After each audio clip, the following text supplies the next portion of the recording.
ಸದ್ಯ ಬೆಟ್ಟದಾಗ ಬಂದ ಕಷ್ಟಗಳೆಲ್ಲ ಮಂಜನ್ ರೀತಿ ಕರ್ಗೋಯ್ತು. ತುಳಸಿ, ಯಾಕಿನ್ನು ಮಂಕಾಗಿದ್ಯಾ? ನೋಡು, ಯೋಚನೆ ಮಾಡುವಂಥದ್ದು ಏನೂ ಇಲ್ಲ, ಎಲ್ಲ ಸರಿ ಹೋಗುತ್ತೆ. ಹೌದು ತುಳಸಿ, ಇನ್ಮೇಲೆ ನಮ್ಮ ಎರಡೂ ಕುಟುಂಬಗಳು ಚೆನ್ನಾಗಿರ್ತವೆ. ನಮ್ಗಳ ಮಧ್ಯೆ ಯಾವ ಸಮಸ್ಯೆನೂ ಬರಲ್ಲ. ಆ ನಂಬಿಕೆ ನಮ್ಗಿದೆ. ನೀನೇನು ಯೋಚನೆ ಮಾಡಬೇಡ. ರಾತ್ರಿ ಕಳೆದ್ಮೇಲೆ ಬೆಳಕಾಗತ್ತೆ ಅನ್ನೋ ಹಾಗೆ ಇವತ್ತಿಗೆ ನಮ್ಮ ಕಷ್ಟಗಳೆಲ್ಲ ಮುಗೀತು. ಇನ್ಮೇಲೇನಿದ್ರು ಸಂತೋಷದ ದಿನಗಳೇ.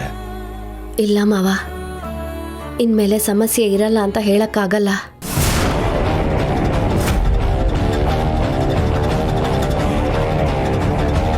ನಾನು ಬಂದಿರಬಹುದು, ಅದರಿಂದ ಈ ಮನೆಗೆ ಸಂತೋಷ ನೆಮ್ಮದಿ ಎಲ್ಲ ಸಿಕ್ಕಿರಬಹುದು. ಆದರೆ ನಮ್ಮ ಅಣ್ಣನ ನೆಮ್ಮದಿ ಸಂತೋಷ ಎಲ್ಲ ಹಾಳಾಗಿರ್ಬೇಕಾದ್ರೆ ಅವ್ನು ನೋಡ್ತಾ ನಾವು ಹೇಗೆ ನೆಮ್ಮದಿಯಾಗಿರೋಕ್ಕಾಗತ್ತೆ ಮಾವ?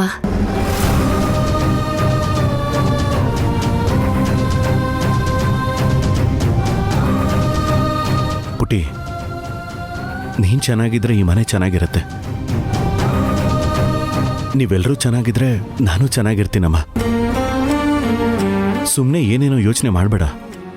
ಇಲ್ಲ ಅಣ್ಣ, ಜ್ಯೋತಿ ಕೋರ್ಟಿಂದ ಆಚೆ ಬಂದು ಏನು ಹೇಳಿದ್ಲು ಅಂತ ಮರ್ತ್ಬಿಟ್ಯಾ? ಅದನ್ನ ನೆನೆಸ್ಕೊಂಡ್ರೆ ನನಗೆ ಭಯ ಆಗ್ತಾ ಇದೆ.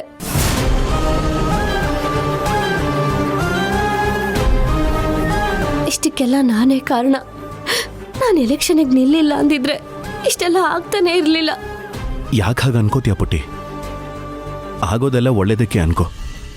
ಅವಳು ಸದ್ಯ ಆಚೆ ಇರೋದಕ್ಕಿಂತ ಒಳಗಿರೋದೇ ಒಳ್ಳೇದು ಅನ್ನೋದನ್ನ ಮರ್ತ್ಬಿಟ್ಟಿಯ.